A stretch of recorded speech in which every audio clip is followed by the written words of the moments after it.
శ్రీమతి నమః. కశ్యప ప్రజాపతిని దితి అడుగుతుంది, ఇంద్రుణ్ణి సంహరించే కొడుకు కావాలి అని చెప్పి. అప్పుడు కశ్యప ప్రజాపతి ఏం చెప్తారు అంటే, నువ్వు నియమం తప్పకుండా గనక తపస్సు చేసినట్లయితే నీకు ఇంద్రుణ్ణి సంహరించే కొడుకు పుడతాడు, ఎటువంటి దోషము చేయకూడదు అని చెప్తారు. సరే అని ఒప్పుకుంటుంది దితి. చాలా శ్రద్ధగా చేస్తూ ఉంటుందన్నమాట.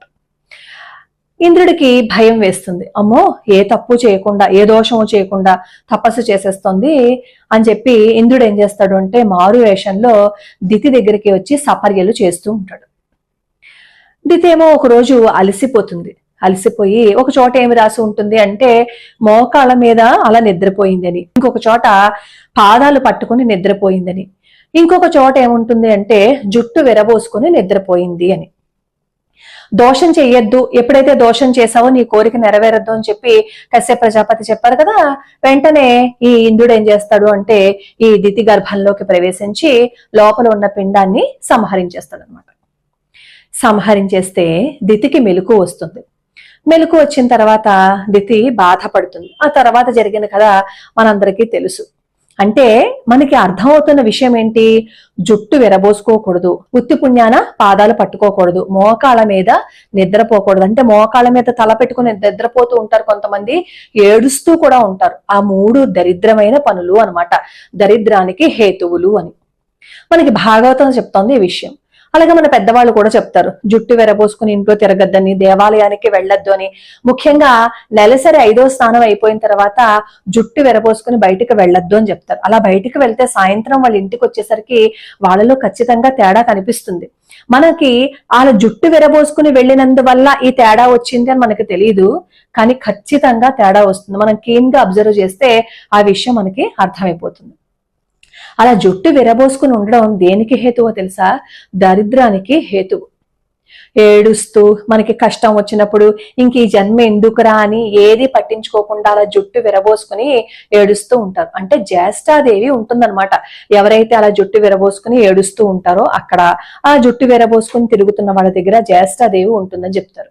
అలాగే పూజ చేసేటప్పుడు కూడా జుట్టు విరబోసుకుని పూజ చేయొద్దు అంటారు. ఎందుకు అంటే మనలో ఉన్న శక్తి అంతా భూదేవి తీసేసుకుంటుందని. అలాగే జుట్టు కొనలు కిందకి కనిపిస్తూ ఉంటే అక్కడి నుంచి సూక్ష్మ శరీరాలైన నెగిటివ్ ఎనర్జీ మనలోకి ప్రవేశిస్తుంది. కాబట్టి విరబోసుకుని దేవాలయానికి వెళ్ళకూడదు అని చెప్తారు. మన ఇంట్లోనే జుట్టు విరబోసుకుంటే ఇన్ని రకాలైన విషయాలు చెప్తున్నారు కదా. మరి జుట్టు విరబోసుకుని దేవాలయానికి వెళ్తే అర్చకులు ఏం చేస్తున్నారు చెప్పండి. శంకర మఠంలో రామంగారు ఏం చేస్తారో తెలుసా, జుట్టు విరబోసుకుని ఎవరైనా వస్తే వెంటనే జుట్టు ముడిపెట్టుకోమంటారు. బొట్టు పెట్టుకోకుండా వస్తే బొట్టు పెట్టుకోమని చెప్తారు. ఇలా సంప్రదాయబద్ధంగా ఎవరైనా లేకుండా వచ్చారు అని అంటే వాళ్ళకి విషయాలన్నీ చెప్తారు. మీరు బొట్టు పెట్టుకోండి అమ్మా, గాజులు ఎందుకు వేసుకోలేదు, ఆ జుట్టు ఎందుకు ముడిపెట్టుకోలేదు, ఇలా అన్ని చెప్తారు. ఎందుకంటే మన ఆచారాల్ని మనం చెప్పకపోతే ఇంకెవరు చెప్తారు అని. ముఖ్యంగా నవావరణ అర్చనకి ఎవరైనా వస్తే జుట్టు విరబోసుకుంటే ఒప్పుకోరు. లలితా సహస్రనామ స్తోత్రం పారాయణం చేస్తున్నప్పుడైనా సరే జుట్టు విరబోసుకుంటే ఒప్పుకోరు. అసలు శంకర మఠానికి జుట్టు విరబోసుకుంటేనే ఎవరైనా జుట్టు విరబోసుకుని వస్తే ఊరుకోరనమాట. ఒక దేవాలయంలో, తాడేపల్లిగూడెంలో ఉన్న ఒక దేవాలయంలోనే అలా జరుగుతూ ఉంటే పెద్ద పెద్ద దేవాలయంలో ఎవరైనా ఒక మనిషిని పెట్టి ఆ జుట్టు విరబోసుకుని వచ్చిన వాళ్ళని దగ్గరుండి జుట్టు ముడిపెట్టుకోమని చెప్తే ముడిపెట్టుకోరా? మీకు అంటే నేను ఈ మాట అంటే ఎవరికైనా కోపం వస్తుందేమో నాకు తెలియదు, కానీ సత్యసాయి ఆర్గనైజేషన్స్ ఉంటాయి.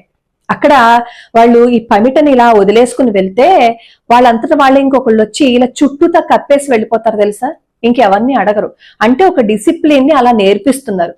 మరి దీనికి ఇంకొక దానికి లింక్ పెట్టేసి కింద కామెంట్లు పెట్టద్దు, ఇప్పుడే చెప్తున్నాను. డిసిప్లిన్ కోసం నేను చెప్పాను. అలా ఏ దేవాలయంలో అయినా సరే సంప్రదాయబద్ధంగా లేకుండా బట్టలు గాని అలాగే మన వేషధారణ గాని ఉంది అని అనుకోండి, వెంటనే వాళ్ళని అక్కడ ఆపేసి మీరు లోపలికి ప్రవేశించడానికి వీల్లేదు అని అంటే వాళ్ళు ఖచ్చితంగా సంప్రదాయాన్ని పాటిస్తారు. నాకు ఒకళ్ళు నిన్న కామెంట్ పెట్టారు, శోభిత మొన్న పెళ్లి చేసుకుంది కదా, జుట్టు విరబోసుకుని వచ్చింది చూసారా అని.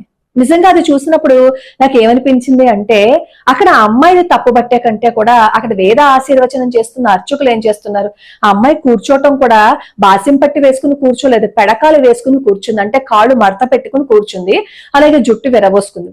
అసలు గుడికే విరబోసుకుని వెళ్ళకూడదు, శుభమాని పెళ్లి చేసుకుని జుట్టు విరబోసుకుని వేదాశీర్వచనం చేయించుకుంటుంటే అర్చకులు చెప్పద్దా? చెప్పాల్సిన బాధ్యత వాళ్ళకి లేదా? వాళ్ళు ఒక సెలబ్రిటీ అయి ఉండొచ్చు, అయినా సరే మనకేమైపోయింది? మనం చెప్పాల్సిన బాధ్యత ఉంది కదా. ఎవరైనా సరే దేవాలయానికి అలా వస్తే నోరు తెరిచి చెప్పండి. అక్కడ ఉన్నది దేవుడికి పూజ చేయటానికి మాత్రమే కాదు, దేశం గురించి, ధర్మం గురించి, మన సంప్రదాయాల గురించి మాట్లాడవలసిన అవసరము, బాధ్యత మీకే ఉంది. తిరుపతి, కాళహస్తి ఇలాంటి క్షేత్రాల్లోనే సంప్రదాయాన్ని పాటించకుండా వస్తే నోరు మూసుకుని కూర్చుంటే మరి మిగతా వాళ్ళు అలాంటి వాళ్ళని చూసి ఫాలో అవరా? కాలభైరవుడి ఆలయంలో ఒక సెలబ్రిటీ కేకును తీసుకొచ్చి కోసింది, అక్కడ కొవ్వొత్తును కూడా వెలిగించేసింది. ఆ అర్చకుడు ఆ అమ్మాయి చేసిన పనిని అంగీకరిస్తూ అక్కడ కేకును కోయించాడు, అలాగే ఆ కొవ్వొత్తును వెలిగించాడు. చెప్పక్కర్లేదు ఆయన? ఇలా రావడం ఏంటి? ఇది పద్ధతి కాదు, మన సంప్రదాయం కాదు అని ఇంట్లో కోసుకోవాల్సిన కేకులనేమో దేవాలయంలోకి తీసుకొచ్చేసారు. ఇంట్లో వాళ్ళు ఏడుపు ఏదోటి ఏడుస్తారు అని అనుకుంటే దేవాలయానికి కూడా తీసుకుని వచ్చేస్తారా? ఆ కేకు ఎగ్గుతో చేశారు, దేంతో చేశారు? అక్కడ దేవుడికి పూజ చేసుకునే చోట, అందులోనూ కాశీలో ఇలాంటి దరిద్రపు కొట్టు పని చేస్తారా? వాళ్ళు నోర్లు ఏమైపోయాయి? మాట్లాడక్కర్లేదు అర్చకులు. అక్కడ దేవాలయంలో ఇచ్చిన డబ్బులు తీసుకోవడానికి మాత్రమేనా? ఆ ప్లేట్లలో వేసిన దక్షిణ తీసుకోవడానికి మాత్రమేనా? ఆ వచ్చిన వాళ్ళని నిలబెట్టి మాట్లాడద్దా?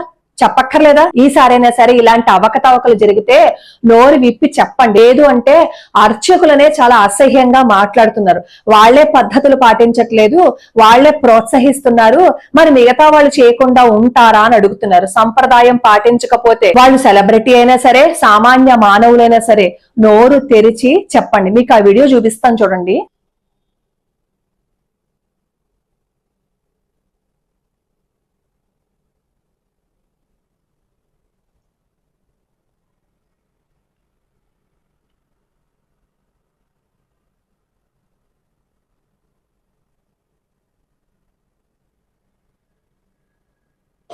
చూసారు కదా, దేవాలయానికి వచ్చేటప్పుడు కొన్ని పద్ధతులు ఉంటాయి. గాజులు వేసుకోవాలి, బొట్టు పెట్టుకోవాలి, జుట్టు ముడి పెట్టుకోవాలి, సంప్రదాయ వస్త్రాలను ధరించాలి. అది ఆడైనా మగైనా. మగవాళ్ళైతే తోలు బెల్టులు అవి పెట్టుకోకుండా రావాలి. ఇలాంటి కొన్ని నియమాలు ఉంటాయి కదా, ఆ నియమాలన్నీ చెప్పే బాధ్యత అర్చకులదే.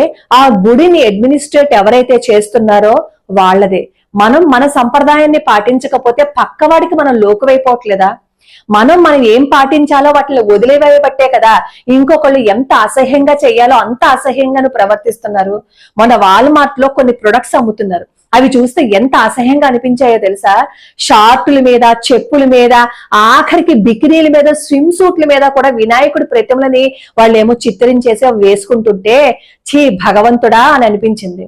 అలా అనిపించేటట్లు చేస్తున్నారు అంటే మనం మన ఆచారాల్ని పాటించకపోవటం, మన ఆచారాలని ఎవరైతే వేలు పెట్టి చూపించి మాట్లాడుతున్నారో వాళ్ళని తిరిగి మనం ప్రశ్నించుకుపోవటం వల్లే హిందువుల మనోభావాలు దెబ్బతినే విధంగా వీళ్ళందరూ ప్రవర్తిస్తున్నారు. ఇది ఒక అర్చకులకి మాత్రమే కాదు, సంప్రదాయాన్ని పాటించకుండా దేవాలయానికి గాని పుణ్యక్షేత్రాలకి గాని వస్తే అది ఎవరైనా చూస్తే ప్రశ్నించే హక్కు ఎవరికైనా ఉంది. అలా ప్రశ్నించడం మొదలు పెడితేనే మన ఆచారము, మన సంప్రదాయాలు, మన హిందూ ధర్మము నిలబడుతుందని గుర్తుపెట్టుకోండి. లోకా సమస్తా సుఖినో భవంతు, సర్వే జనా సుఖినో భవంతు.